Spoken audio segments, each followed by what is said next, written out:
Just a quick rundown of the schedule for the day. Tell me when we're good there. So, as you can see, we have three presentations this morning.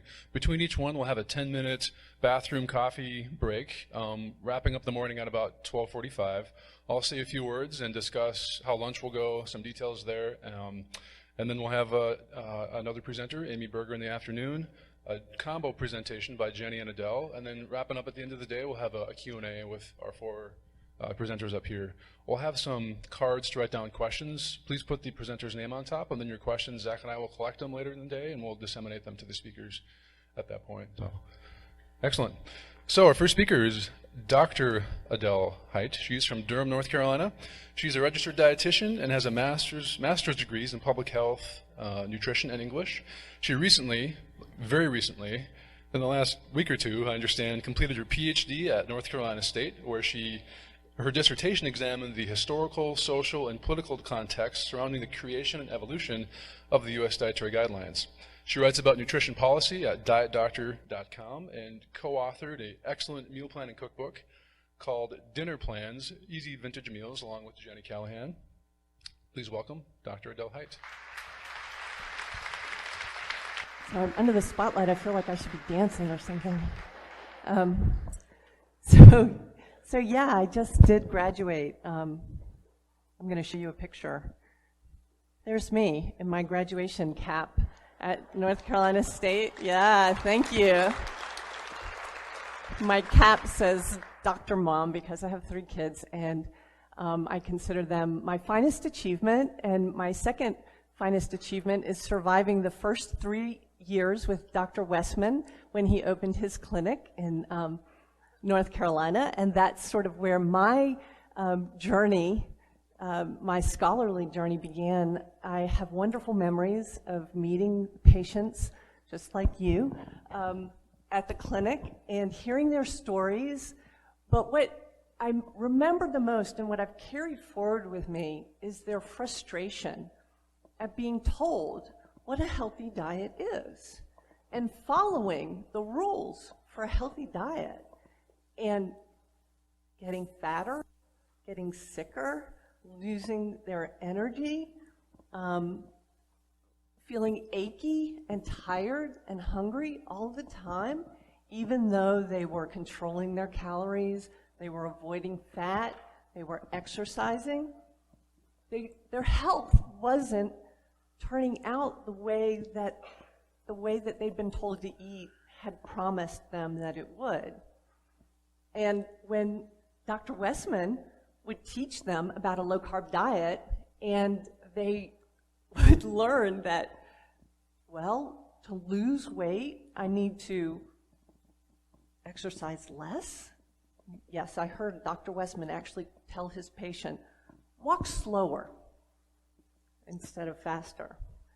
That I can eat until I'm not hungry, and I can still lose weight and reverse my diabetes and lower my blood pressure, as you just heard.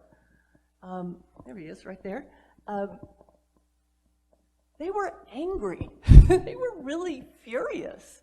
And so I went back to school. I became a registered dietitian and got my master's in public health. And when I did this, I found this interesting relationship between the health of us in America and the dietary guidelines. And I'll show you what that looks like. So I went into nutritional epidemiology without really understanding what nutritional epidemiology was. So that's what I'm going to do first. I'm going to explain to you what it is that epidemiologists do. So here you have a situation where we've noticed that the people in Townsville are having more and more cases of chronic gastroenteritis. And nobody can quite explain why this is. But we noticed at a point in time in Townsville history, we installed a new water treatment plant. And this water treatment plant, of course, was meant to make the water cleaner and safer, but it didn't seem to have the intended effect. Now, if you saw a graph like this, a relationship like this, you might think, well, maybe that water treatment plant, it didn't do what it was supposed to do. Maybe it's not making the water cleaner. maybe we made a mistake when we installed the plant. And maybe there's something that we need to change to help the people of Townsville. Well, when I saw this graph, and this is data from the CDC, so this is a real relationship, and maybe you've seen this graph on the internet. I think of it as mine, although it belongs to all of us now. But this is what happened in the US. We had very, very slowly rising rates of obesity through the 60s and 70s.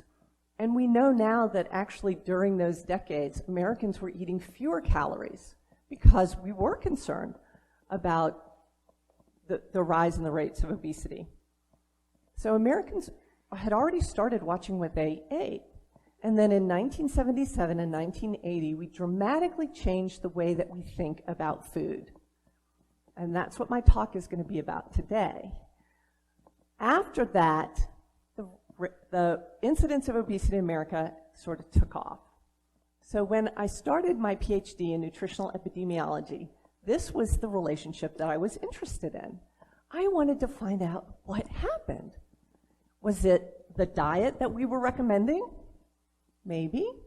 Was it the policy itself?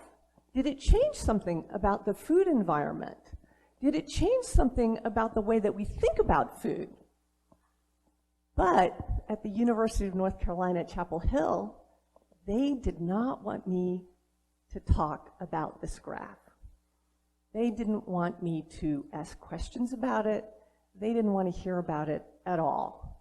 And so I ended up transferring at the end of a PhD program. I'd already passed my oral exams. I'd already passed my written exams. I just had my dissertation to write.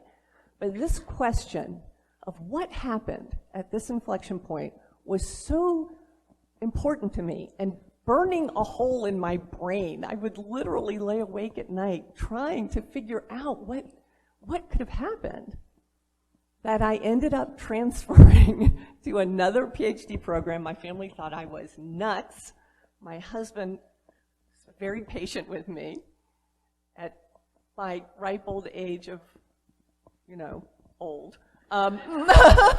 Starting another PhD program, starting from scratch. But this question was just so important, and no one had really tried to answer it. So there have been superficial answers. Oh, the reason that it looks this way is because we all started eating a low-fat diet and it made us fat. But we didn't all start eating a low-fat diet. Some people did and some people didn't. Some people went sort of halfway. So we didn't really know. I feel like I've answered a lot of these questions now, but in order to sort of take you on my journey with me, you're going to play a little game with me right now. So pretend that you're alive in, let's say, 1960. I mean, some of us were alive in 1968, but old enough to start your own PhD program in 1968, 1972. And these are the headlines that you read in the newspapers. That salt is bad for you, that sugar causes heart disease, that you should avoid fats and cholesterol, that we have a diet that can prevent cancer. And none of this is proven yet, but you're really excited. You're going to go to medical school, and then you're going to work on this question. You're going to get your PhD. You're going to be the most brilliant person in the room. And then you fall asleep for 30, 40 years, like Rip Van Winkle, out under a tree, zonk, you're gone. And you wake up, and as that excited graduate student, you think, oh, all of those questions that were burning in my mind in 1968, surely we have solved them. So, of course, if you've been asleep for 30 years, the first thing that you're going to do is run to the nearest academic library and look up these studies, right? Okay, just me, maybe. No. You want to know what happened. So you go and you get on PubMed, you learn about this whole computer and Google thing, learn about PubMed, and you see these studies. We've had thousands and thousands of studies on cancer, on heart disease, on diabetes since I fell asleep. Oh my gosh, it's exponentially more studies than we had in 1968. We must have the answer. And this is what we find out about those studies. The sodium question, perpetual debate. The controversies about sugars, we still don't know. Saturated fat, a never-ending story. So after decades of research, after thousands of studies, we still don't know. How is that possible? Not only do we not know how these things are related, in some cases we don't know if diet is related to disease. So in 2015, 2 different studies came out, one that said cancer is caused by bad luck, and the other said, no, it's not. It's caused by your lifestyle in the same year. We still don't know. We also have studies that show that everything that we eat is literally related to both causing and preventing cancer. We still don't know. And as you might guess, this conflicting advice has confused the public. We don't know how to eat. The government tells us one thing, Dr. Westman tells us something else. How did we get into this state where food has become so confusing? Now, I'm practically a teenager, but I remember back in the 70s, I don't know how that's possible, but it is, when we used to just eat food for dinner. Remember that? We didn't count it. We didn't weigh it. We just ate it, and lots of times it was meat and some vegetables and the occasional potato roll, things like that. There wasn't anything really mysterious about food. So how did food come to be so confusing? Well, I'm going to put the majority of the blame on these things, which are our dietary guidelines. So this is the complete array of the dietary guidelines that we've had since 1980. You might remember them more as this, the pyramid. Now, raise your hand if you remember learning about the food pyramid when you were in high school or elementary school. Raise your hand if you remember learning about the food pyramid when you were in high school or elementary school. Now, if you graduate, leave your hands up. Leave your hands up. Let me see all those hands. Okay, now I want you to put your hand down if you graduated from high school before 1992.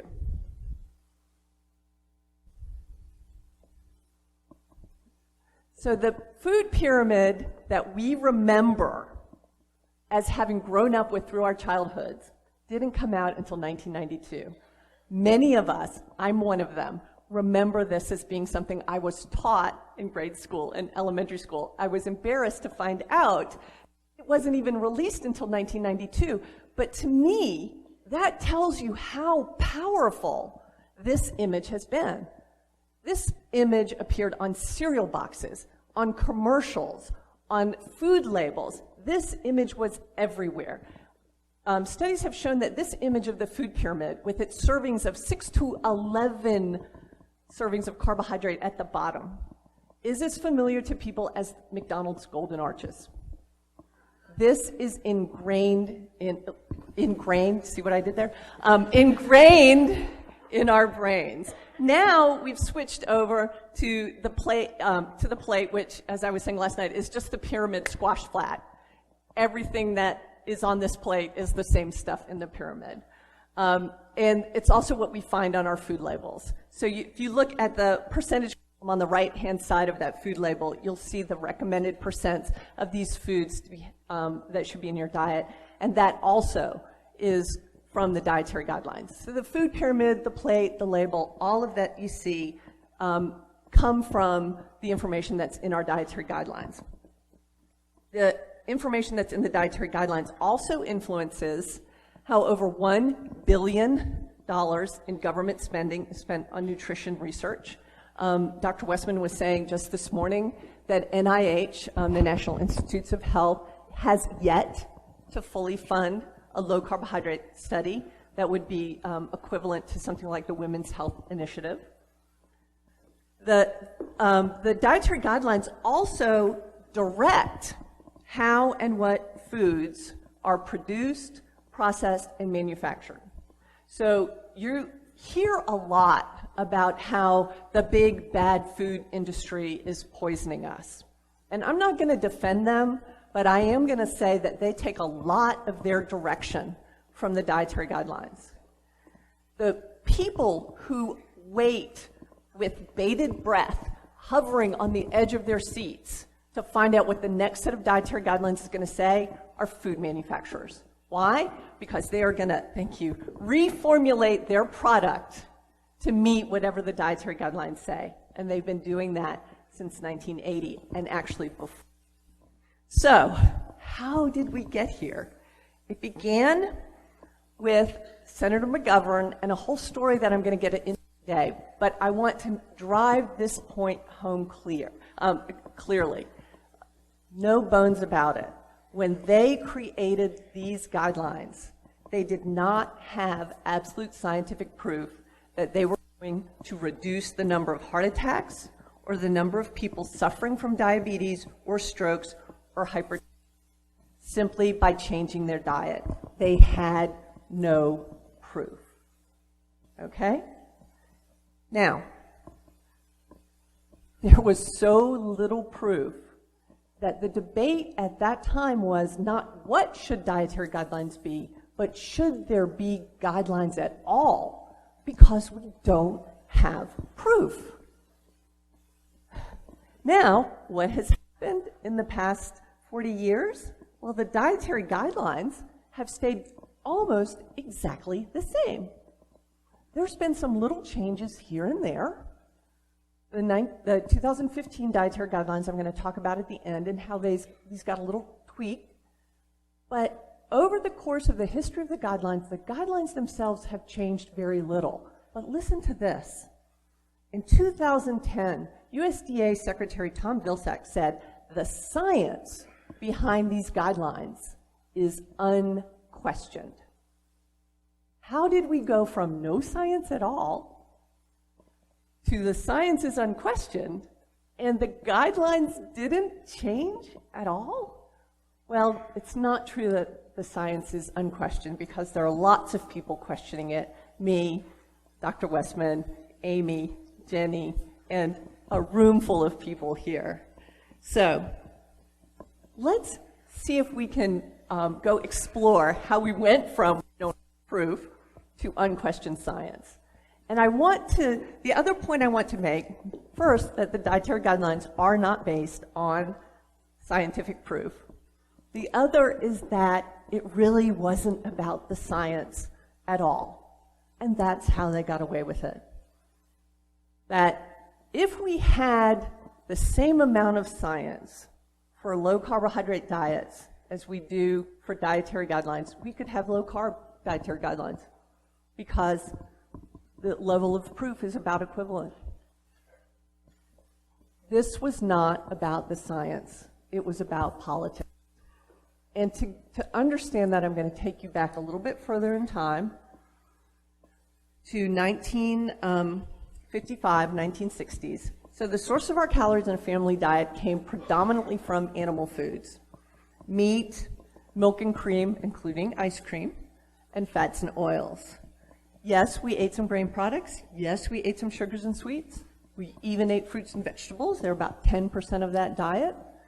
But before the rise in obesity, before the rise in increase in rates of diabetes, fatty liver disease, metabolic syndrome, this is the diet that we were eating. And in fact, here was the dietary guidance of the time, and I love this so much. It was focused on not what we can eat to prevent disease, but what we need to eat to nourish our bodies. And this wheel showed you all of the foods that you need to have a little bit of every day in order to keep your body nourished. These guidelines were focused on getting adequate essential nutrition. And I love this line at the bottom. In addition to the basic 7 food groups, eat any other foods you want. Can you imagine dietary guidelines today that said, eat any other food you want? I can't. But many of us grew up with this, the 4 food groups. I remember being very excited about this in grade school because it meant that pizza was a complete meal, right? You had your grains and the crust, you had the cheese, that's the dairy, you had your pepperoni, that's the meat, and you had some onions or green peppers, you got your veggies, all 4 food groups in one pizza. What more could you ask for? These guidelines told us what we should eat in order to be healthy and nourished. In 1977, our dietary guidance underwent a sea change, and we began to tell people what not to eat in order to prevent chronic disease. This is really key to this whole issue.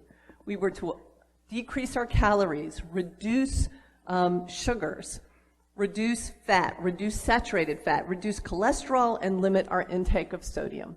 So a lot of things that we were not supposed to be eating, and no more, well, when you're done eating the things that are good for you, you can eat whatever you want. Now we were supposed to limit, reduce, restrict, replace everything. And this sentiment got transferred into the 1980 dietary guidelines, which also told us to avoid, avoid, avoid. How did we get here? What was the way of thinking that allowed us to begin to think that it was okay to tell a nation not to eat food that we had found healthy and sustaining and nourishing for our history? Well, the science of nutrition in America sort of began with this guy, W.O. Atwater. And it's important to talk about the history because we have to understand that nutrition guidance was never about making people healthier, not in America. Nutrition guidance was about social control.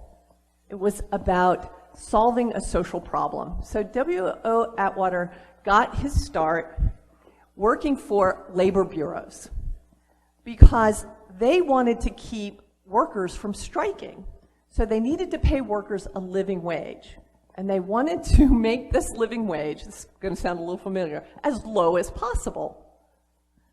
So they needed to find out how much food a human needed to work, and then they would pay their workers enough to eat that much. So the body was treated as if it were a machine. So this is, you can think back to Henry Ford's assembly line and the workers who were on it, and you can think of the body was conceived as things that went in and energy that goes out. And this whole idea became the calories in, calories out theory.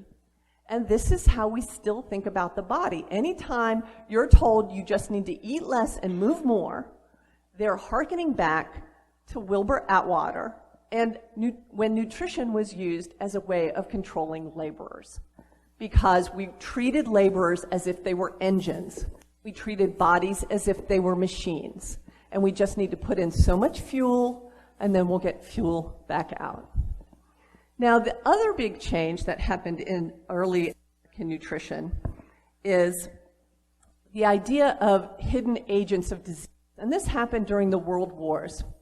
So this is when nutrition was treated as a way of securing our national borders. So we had begun to understand that the body was more than just calories in, calories out, and that we needed things like micronutrients, vitamins. So this was the era of discovering about vitamin deficiencies, and we realized that there were these hidden things that our bodies needed that we couldn't quite detect maybe on the surface, but it was really important to eat a healthy diet because that's what was going to allow us to work in the factories that were going to help arm our soldiers. Our soldiers needed to eat these nourishing diets because that's what was going to help them defeat the enemy. But there were these hidden deficiencies that we were very nervous about. And these hidden agents of disease, like calories in, calories out, show up again in our modern nutrition thinking as worrying about cholesterol, worrying about blood pressure. So how many of you know what your cholesterol level is right at this very second? You know what it is right now. No, I mean right now. You measured yours just recently? Like 10 seconds ago? Most of us don't know right now what our cholesterol level is. We have to go to the doctor to find out. But it sits like a boogeyman in the back of our mind. My cholesterol levels, I should be worried about those. That's where that thinking comes from. These hidden agents of disease that are going to cause problems later, even though we need intervention of an expert and a laboratory in order to tell us what it is. So these ideas of a body acting like a machine with energy in and energy out, and the idea of our bodies being these mysterious but somehow controllable elements, these all came from the early history of nutrition, when we were using nutrition policy to sort of guide social practices. Well, in the 1970s, if you're old enough to remember, this was a time of a tremendous amount of social turmoil. Hijackings, remember those?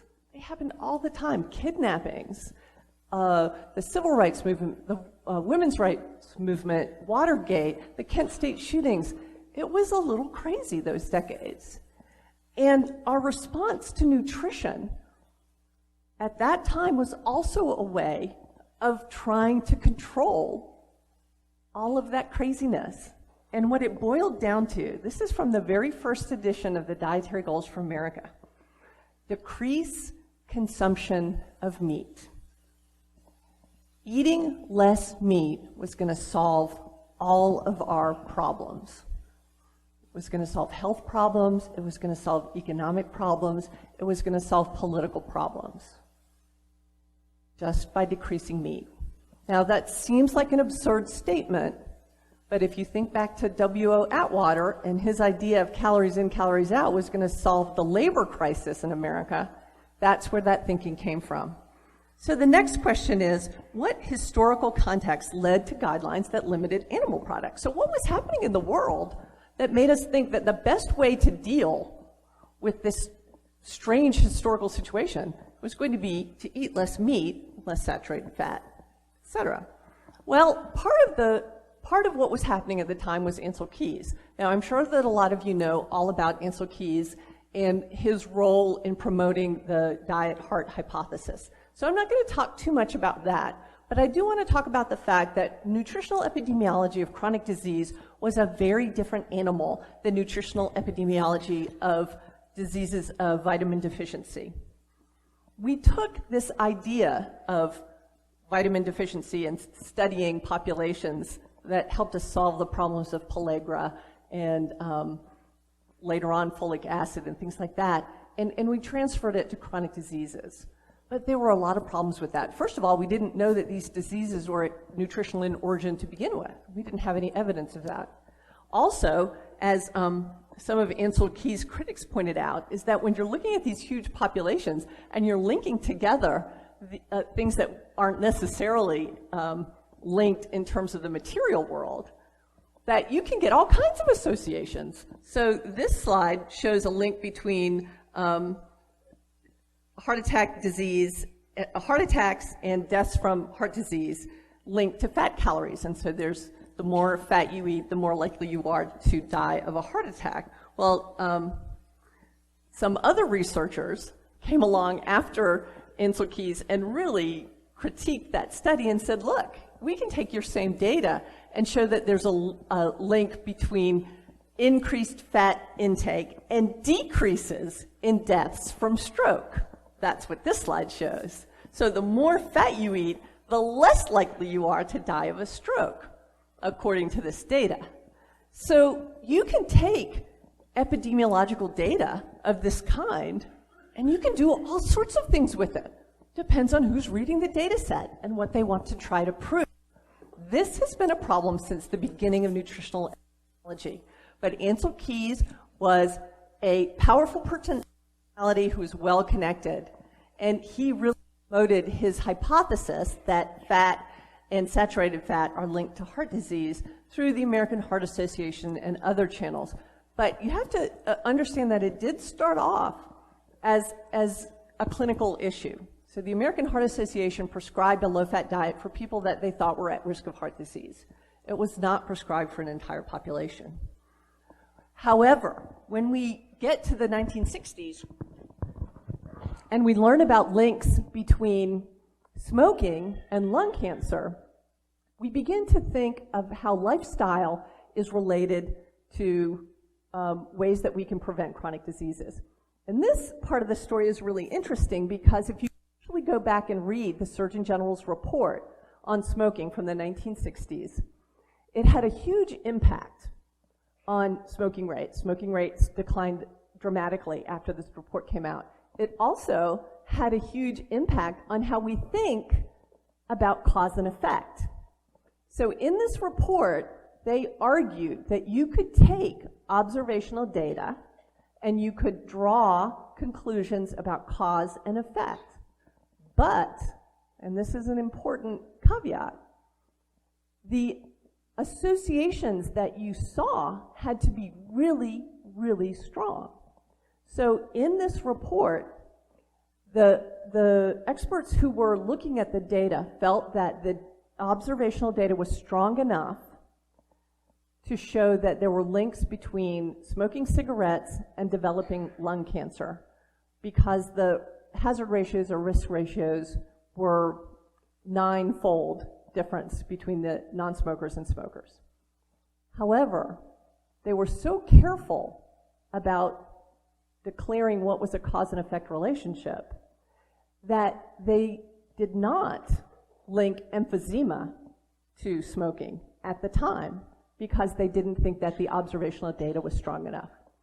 However, using observational data to draw conclusions about cause and effect started here.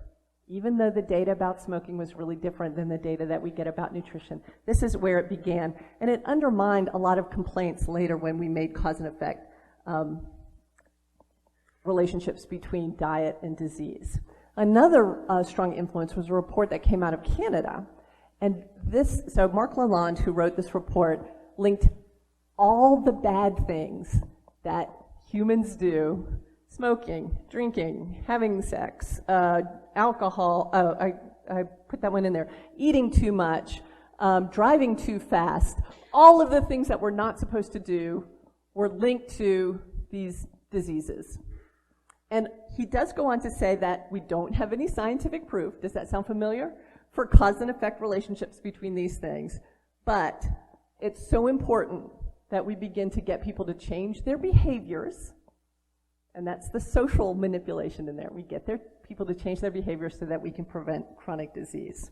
It was also important because that time in America, we had been moving towards a national insurance policy, and then when the recession came along in the early 70s, we wanted to contain costs. So we thought, well, it's going to be much cheaper if we can get people to prevent their own diseases so that we don't have to pay for them and not have a national insurance policy. And the American public took this to heart. And this was called the rise of healthism. Healthism is a kind of an academic term, but it describes when Americans began to be very concerned about their health because we were telling the American public, if you change your lifestyle behaviors and you take up exercise and you take up dieting, and even specifically from the countercultural areas, our bodies ourselves, if you start to take charge of your own health, because the government's not going to do it for you, then you can prevent chronic diseases. While that was going on, we were also seeing changes in food technologies and in agriculture. We were moving towards larger monoculture crops, especially corn, wheat, and soy. And food scientists were discovering all sorts of interesting things to do with these crops because people were actually eating fewer calories in the 60s and 70s, as I mentioned before. So we were really concerned in agribusiness about the fixed stomach, that Americans weren't going to eat more food. So we needed to be able to do something else with all this corn and wheat and soy that we were growing. And this is how we came up with things like vegetable oils, corn oil, and soybean oil come out of that research and that food science. The same thing with corn syrup, which made it very inexpensive to add sweeteners to a lot of products. So that was going on at the same time. We also had the environmental movement, and that really began with Rachel Carson's Silent Spring, where we began to be concerned about the effects that we were having on the environment, especially the way that we grew and produced our food. You also saw animal rights begin to become part of the public conversation. These Fab Four guys that most of you probably know really well made a big production out of becoming vegetarians, although only a few of them stuck with it after a while. Peter Singer came out with his animal liberation book. And these had a lot of influence, again, on public conversation, so that we began to care about what happened to those animals that we were eating. Also, at the same time, we became very afraid of our food. And this was promoted in the media at the Time magazine. I love the headline there, "Eating may not be good for you."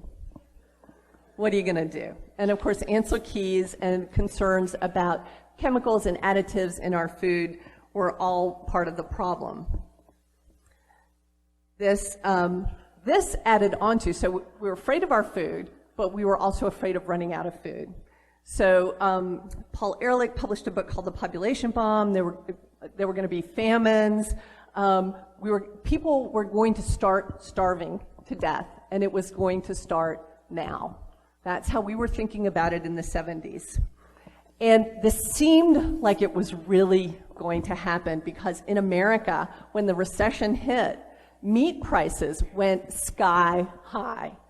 And the regular housewife trying to cook those meat-centered dinners that we used to eat before the guidelines came along couldn't afford them anymore. They couldn't feed their families. So housewives went on strike. And meatless meals were not about animal rights and animal protection. They were trying to bully the ranchers into reducing the price of meat. So we were already starting to think along these meatless lines. Why? Because it was just too expensive to eat meat. And then this book came along and grew in popularity over the course of the decade.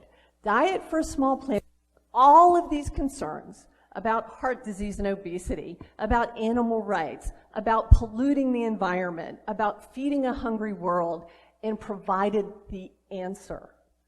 Do any of you, I have to guiltily admit to having a copy of this. Yeah, and I bought it hook, line, and sinker. We were going to save the world by avoiding meat products. So when you see those dietary guidelines that start off telling us to avoid meat, it didn't come from science. It came from these politics. And importantly, it came from us.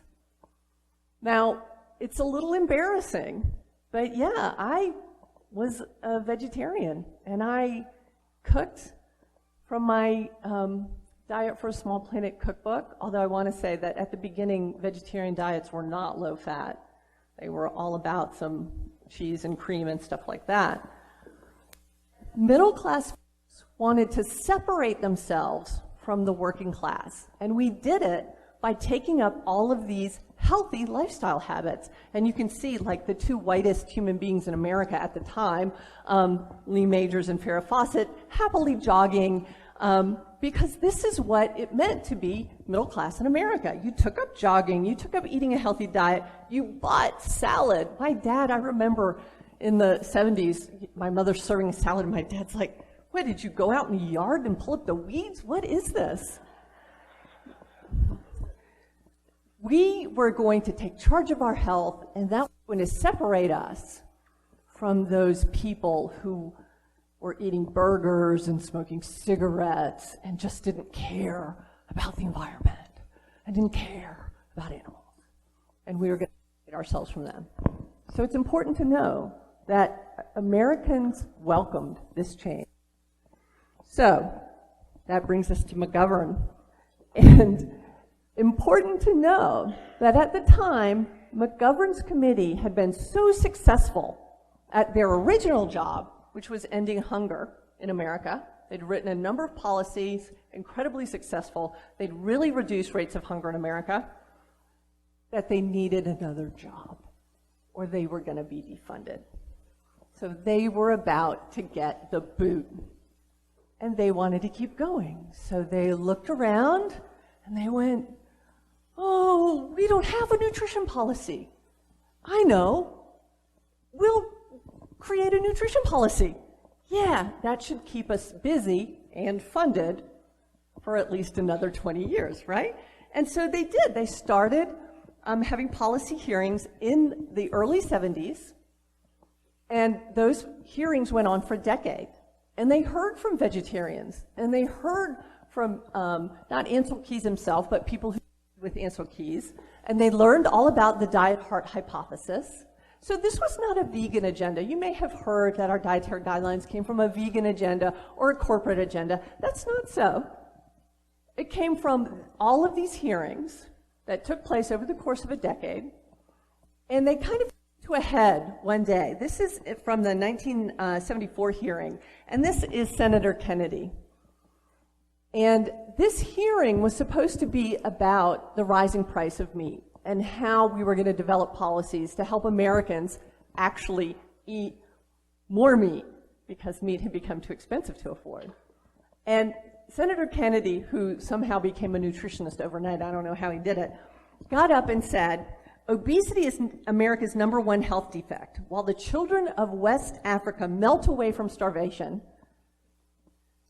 during the most devastating famine to strike that part of the world, America stands in ironic contrast as a land of the overindulged and excessively fed. What that made it sound like is that us in America eating meat caused the famines in West Africa. And you were a heartless, cruel person if you didn't believe that reducing your intake of meat was not going to help feed those children. And of course, as we learned, that wasn't the case. The famines were not due to our consumption of cows in America. They were due to political reasons and to geological reasons, to the weather. But that's how we ended up with the dietary goals that told us, the first edition, to decrease our consumption of meat, to decrease our consumption of butter, of whole milk, of eggs. The second edition had to come out and sort of walk back that decrease meat thing because the beef people were up in arms. Understandably so. Why? Because there was no evidence. So they switched guidelines from talking about meat to talking about saturated fat. Why? There wasn't any evidence for that either. But at least it softened the message a little.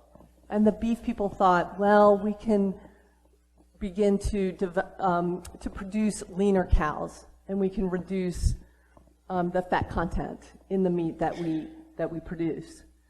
At least we can do that. The egg people were just kind of hosed, because what are you going to do? But they figured out, like, everybody figured this out. I'll go into that in a minute. But at the time when these came out, nutrition experts thought that this was a nutritional debacle, that the goals arose from incomplete and prejudiced information, that animal fat doesn't cause heart disease according to the goals themselves. This was in the 1977 dietary goals. From the early 1900s until the 1970s, saturated fat, so fat from animals, had been decreasing, and fat from vegetable oil had been increasing. And yet somehow they blamed the increase in disease in America, the increase in intake of animal fats. This was from the dietary goals themselves. So that should tell you, if nothing else has at this point, that this wasn't about the science. This was about politics. So to continue, a nutritional debacle. There's no one-size-fits-all diet that's right for an entire population. Public health experts were very concerned about this. Clinicians were really concerned about this. If you have someone at high risk for heart disease and you have someone at high risk for diabetes, those people might need really different diets. And we're going to give one diet to everyone to prevent all of the diseases known to mankind? That doesn't even make sense. But that's what we did. And then finally, they were concerned that the dietary modifications that were recommended were not harmless. Every policy that's ever enacted has unintended consequences. Sometimes those unintended consequences are positive, and sometimes they're negative. We don't know what those consequences are going to be, but this kind of policy had never been tested anywhere. And people were saying at the time, this is conducting an experiment on an entire population that we don't know how it's going to turn out. How can you do that? We don't have the evidence to make these claims, and we don't have the evidence to produce this kind of policy. So one of the rationales that defenders of the dietary guidelines had was that we can't wait for the evidence. We can't wait for the evidence because we have an epidemic of killer diseases. Well, here's your epidemic of killer diseases.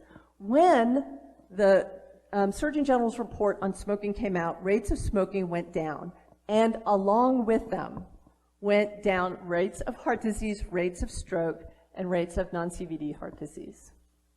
And this was decades before the dietary guidelines. So we weren't seeing increases in these diseases. We've been seeing decreases for over a decade.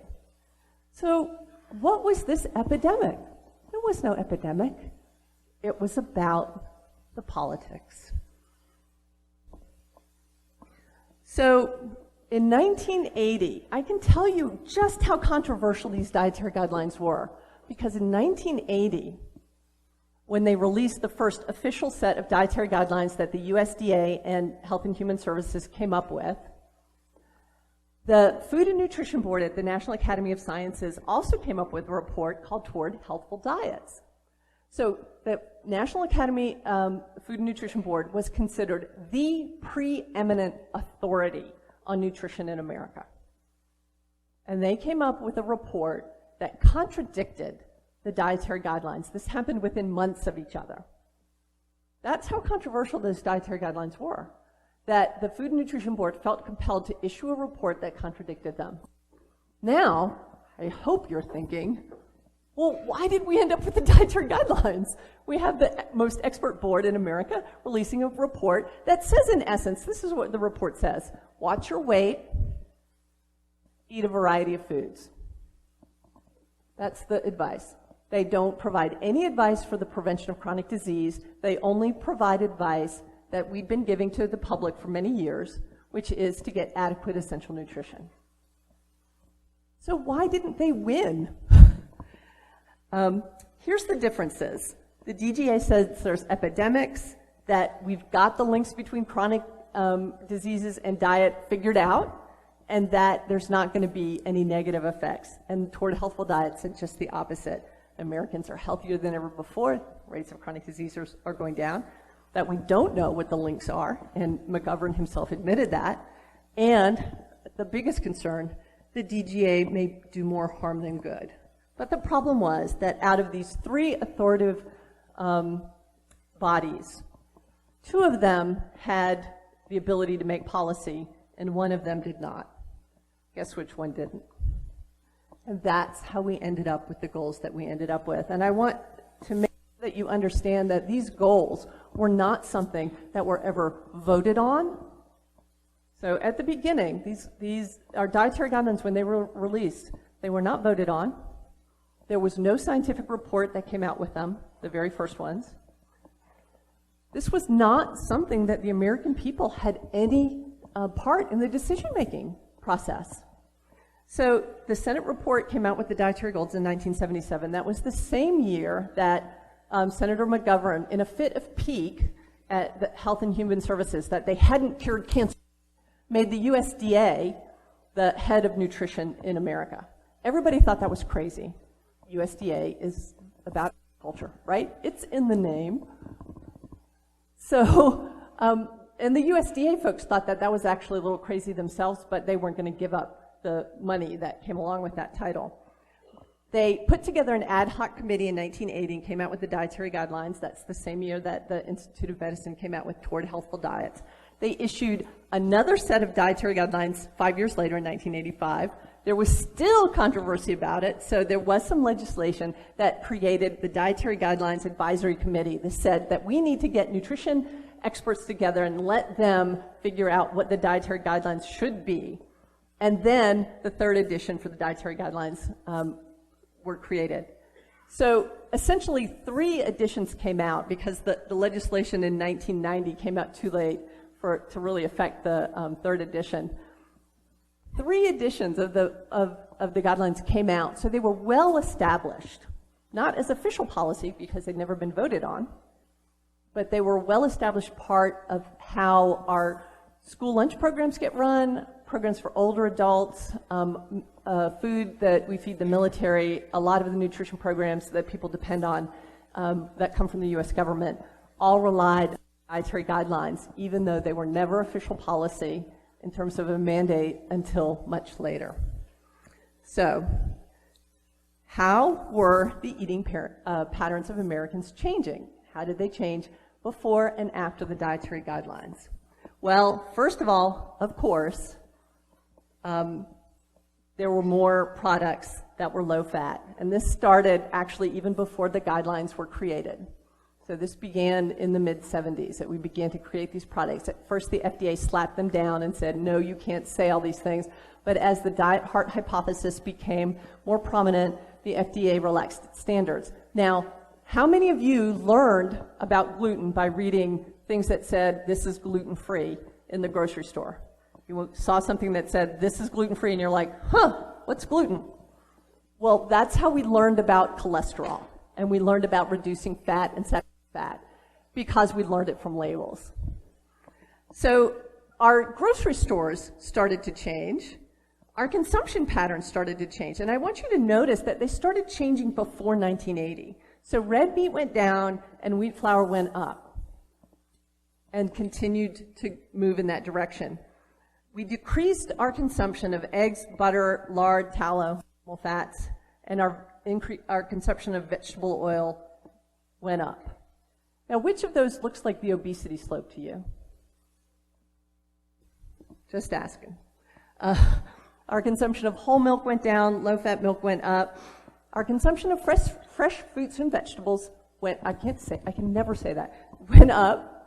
So it's not that in America don't eat fruits and vegetables, we do.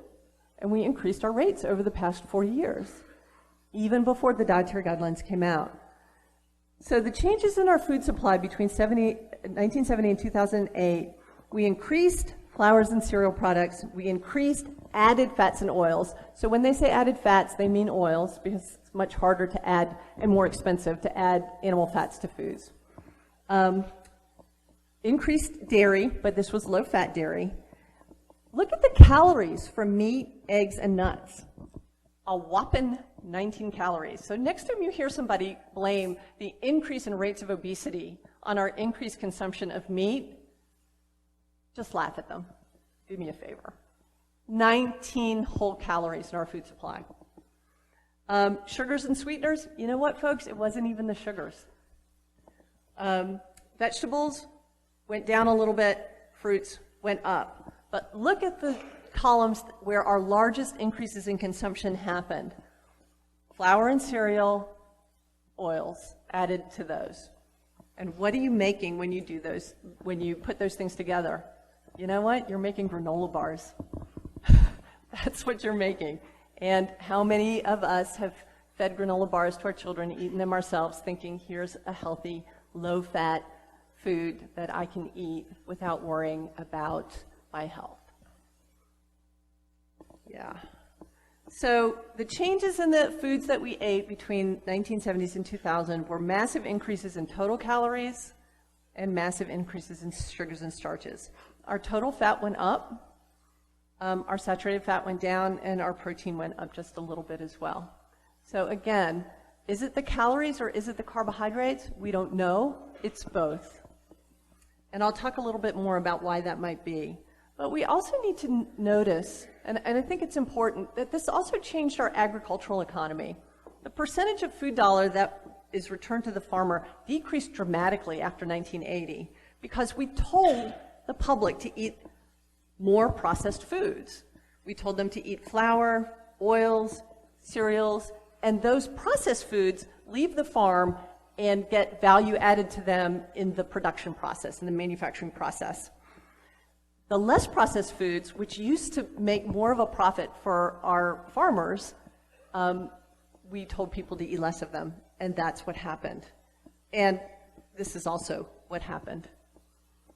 So we had, even though the guidelines were meant to get us to eat quinoa and kale, this is what we got instead, a bunch of fat-free food products.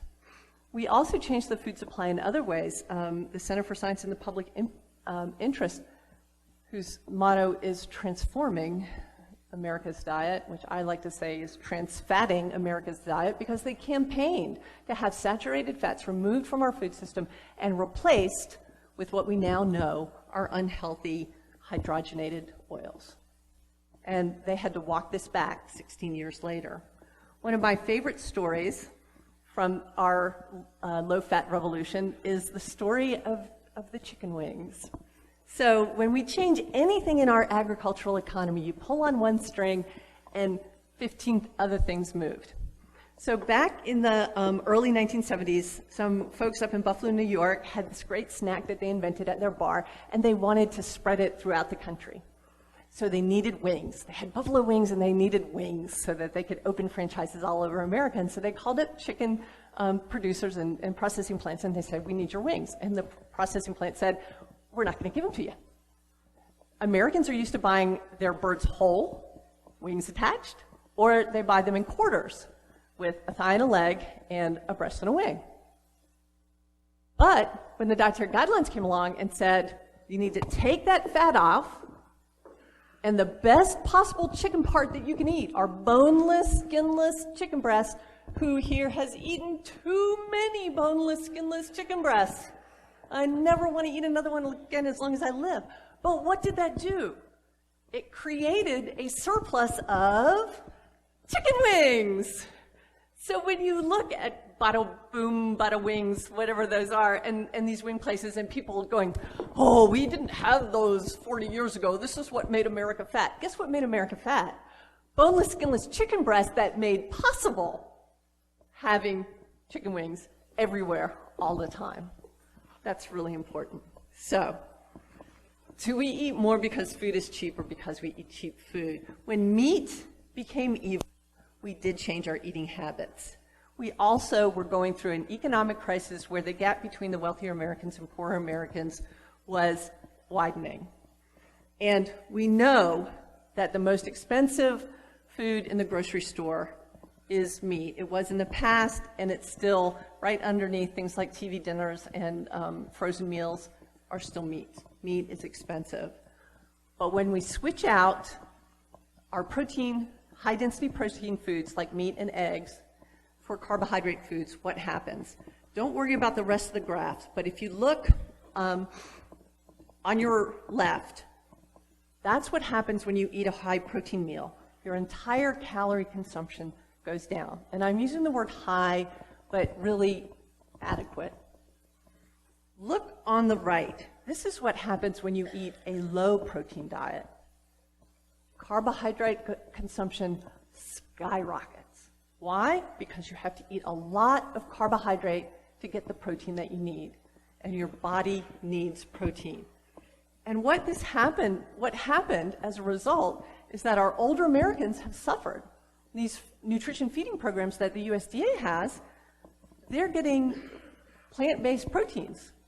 They're getting cereal. They're getting granola bars. They're getting pasta and rice. But as the Healthy Aging group of the American Dietetics Association said, plant-based proteins do not provide the high-quality protein that older adults need. This is happening also with school-age children. Protein is no longer paid for in the National School Lunch Program National School Breakfast Program. So serving kids protein foods at breakfast like sausage or eggs is not reimbursed. What else happened? In the Mothers, Infants, and Children and Preschoolers program, so that's the WIC program, look at all the carbohydrate food that you can get. Bread, cereal, rice, juice, and then you get, at least in North Carolina, 1 dozen eggs and 1 pound of cheese a month for a family. This is for a program where we're talking about women who are growing children and growing children. And that's how much protein they're getting. So how did this change the health of Americans? Well, we got healthier. Our blood pressure went down. Our cholesterol levels went down. And you'll hear the folks who promote the dietary guidelines say, look at these wonderful things that happened when we changed the diets of Americans. Lower blood pressure, lower serum cholesterol. Yeah, but what about this? Increased prevalence of coronary heart disease. Cancer rates went up just a little bit. Diabetes went up a lot.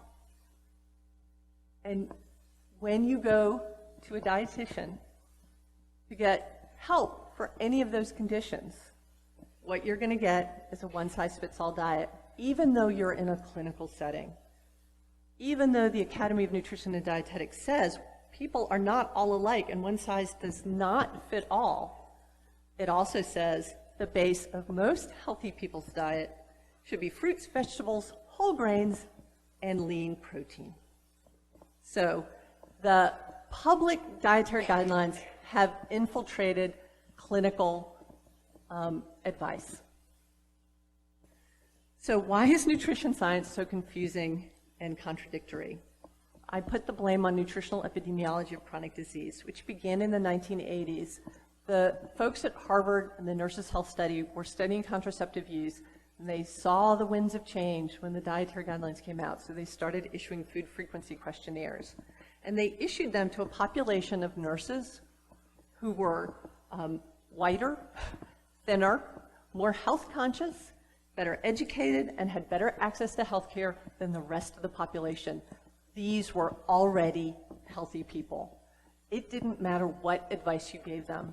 They were going to be healthier than the rest of the population. They started out that way.